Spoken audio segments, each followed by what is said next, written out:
Pepys, ഈ കാണുന്ന പച്ചക്കറിയൊക്കെ വെച്ചിട്ട് ഒരു ഹെൽത്തി ബ്രേക്ക്ഫാസ്റ്റ് അല്ലെങ്കിൽ ലഞ്ച് റെസിപ്പി ആയാലോ? ഒന്നും നോക്കണ്ട, കുടിക്കോ. അപ്പം ആദ്യം തന്നെ ഞാൻ പാൻ എടുത്ത് വെച്ചിട്ടുണ്ട്. പിന്നെ അതിലേക്ക് കുറച്ച് ഓയിലിട്ടു. എനിക്കറിയാം ഇതിൻ്റെ നോൺ സ്റ്റിക്ക് പാൻ ആയിരുന്നു, അതിൻ്റെ എല്ലാം പോയിട്ടുണ്ടെന്ന്. വേറെ പാത്രം ഇല്ലാഞ്ഞിട്ടാണ് ഗായ്സ്. അപ്പോൾ ഇതാ അതിലേക്ക് കുറച്ച് എണ്ണ ഒഴിച്ചു. പിന്നെ അതിലേക്ക് ഞാൻ കുറച്ച് കടുകിട്ട് പൊട്ടിക്കുന്നുണ്ട് കേട്ടോ. ഇത് അപ്പുറത്തെ സൈഡിൽ ഞാൻ ചപ്പാത്തിയും ചുടുന്നുണ്ട് പാരലലി തന്നെ. ഇനി ഇതിലേക്ക് ഈ ഒരു കടുകൊക്കെ പൊട്ടിക്കഴിയുമ്പോൾ കുറച്ച് ഇഞ്ചിയും വെളുത്തുള്ളിയും കൂടെ ചോപ്പ് ചെയ്തും കൂടെ ആഡ് ചെയ്തിട്ട് അതൊന്ന് ജസ്റ്റ് ഒന്ന് സോട്ട് ചെയ്തെടുക്കുന്നുണ്ട്. അതൊന്ന് സോട്ടായി കഴിയുമ്പോഴത്തേക്കും നല്ല ചെറുതായിട്ട് കുനുകുനാന്നരിഞ്ഞ സവോളയും കൂടെ ആഡ് ചെയ്യുന്നുണ്ട്. എന്നിട്ട് അതും കൂടെ നമുക്കിതൊന്ന് സോട്ട് ചെയ്യാം. ഇനി ഇതിലേക്ക് ഞാൻ ഗ്രീൻ ചില്ലിയും കൂടെ ആഡ് ചെയ്യുന്നുണ്ട്.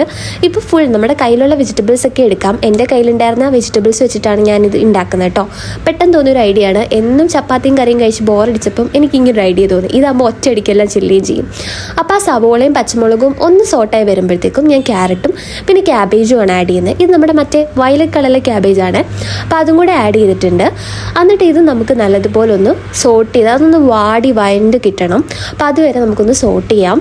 ഇനി ഇത് സോട്ടായി കഴിയുമ്പോഴത്തേക്കും ഈ ഒരു പരുവ് എത്തുമ്പോഴത്തേക്കും നമുക്ക് പൊടികൾ ആഡ് ചെയ്യാം. ഞാനിവിടെ മുളക് പൊടിയും പിന്നെ അതേപോലെ നമുക്കൊരു മസാല പൗഡർ ഉണ്ടായിരുന്നു കേട്ടോ, ഈസ്റ്റേണിന് വാങ്ങാൻ കിട്ടും. അതാണ് ഞാൻ ആഡ് ചെയ്യുന്നത്. അതുകൂടെ ആഡ് ചെയ്തു.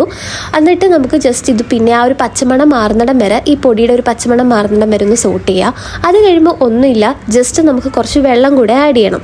ഈ ഒരു കൺസിസ്റ്റൻസി ആകുമ്പോഴത്തേക്ക് ഞാൻ വെള്ളം കൂടെ ആഡ് ചെയ്തിട്ടുണ്ട്. കാരണം നമുക്ക് സോയാബീനും കൂടെ നമ്മളിതിൽ യൂസ് ചെയ്യുന്നുണ്ട്. അപ്പോൾ ദാ ഈ ഒരു ഇതായി കഴിയുമ്പോഴത്തേക്കും നമുക്കിനി സോയാബീനും കൂടെ ആഡ് ചെയ്യണം.